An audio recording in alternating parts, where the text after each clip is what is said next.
Yes, more developments on the Trump transition team. Another business person, former Ford chief Alan Mulally, will meet with Mr. Trump. Fox News' Chris Wallace says it's about the Secretary of State position. How about that? Last hour, we received news that Andy Puzder, CKE restaurant CEO and a frequent guest of this program, he's expected to be nominated as the Secretary of Labor. All of this follows the news that Linda McMahon will run the Small Business Administration. She built, essentially, the wrestling industry.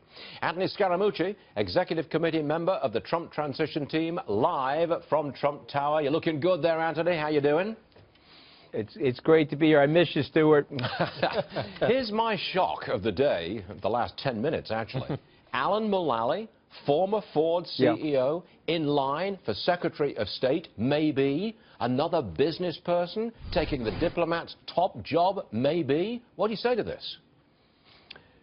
Listen, I can speak about Mr. Trump's feelings about Alan, because on the campaign trail, he always remarked about how he kept Ford from not going into bankruptcy during the financial crisis. And so he has an enormous amount of respect for his business acumen. I think one of the reasons why President-elect Trump is looking at business leaders possibly for Secretary of State is that he knows that they have a lot of international experience, and they have international experience in dealing with trade, and they always bring some level of pragmatism to the process, Stuart. But here's the thing I would say. It's been a very wide, very diverse selection criteria, and I think you have to applaud the President-elect for this, because he's taking this very, very seriously. The State Department, most Americans probably don't know this, it has a $50 billion budget, Stuart. Whoa. And so we want somebody in that position that not only can be America's chief diplomat and provide the backbone that Mr. Trump wants overseas, but also someone that can help us fix what are some wasteful things going on inside the department. Now, Anthony, you're a money guy. That's what you are, Wall Street money guy. And we've seen this stock market just go straight up. I mean, since the election, we've got a near 7% gain for the Dow Industrials, similar gains almost across the board. Now, our competitors on a different channel, which will not be named, will not call it the Trump rally. But we do. Yeah. It is the Trump rally, isn't it?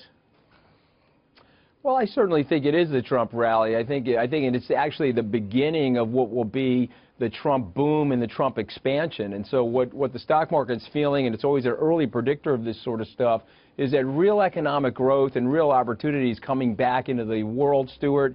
And the super important thing is wage growth. If we can click in wage growth for the middle class and for the working class and get them engaged back in the virtuous consumption cycle, then growth could be explosive. The market's feeling that, and the market's also sensing a corporate and individual income tax cut, which is going to yield bottom-line profits to these companies. And so there's a very, very powerful tonic of things going on that the market's responding to. And I know some of the technology stocks, and one of your favorite names, Microsoft, is probably not clicking in as much as the others. Oh, it is. But the good news is that will come as well. Oh, it is. It's in retirement territory, Anthony. That's where it is right now. New record high. I know you're sad. I know you're sad about it, Stuart. My heart bleeds, I'm telling you. Now, at the top of the hour, I did an editorial saying, generals and business people are can-do types of people. They're hands-on people. They make things happen. They're executives. They're used to doing things.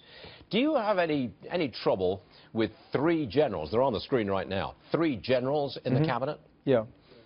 Well, I know these three guys personally, so I have absolutely no trouble. I would characterize them as citizen leaders that serve the American people and the American military valorously. They're American heroes.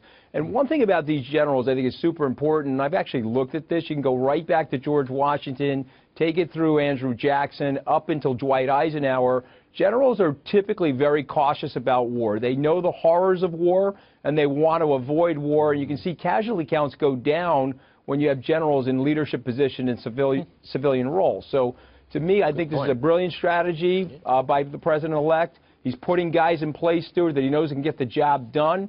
And I think you're going to hear from Kelly about some of the things that he wants to do on the border, which will reduce drug trafficking and hopefully make Americans feel safer. Okay, Anthony, you've got to turn around and go back towards the golden elevators and escort the cabinet seekers, the job seekers, up and down.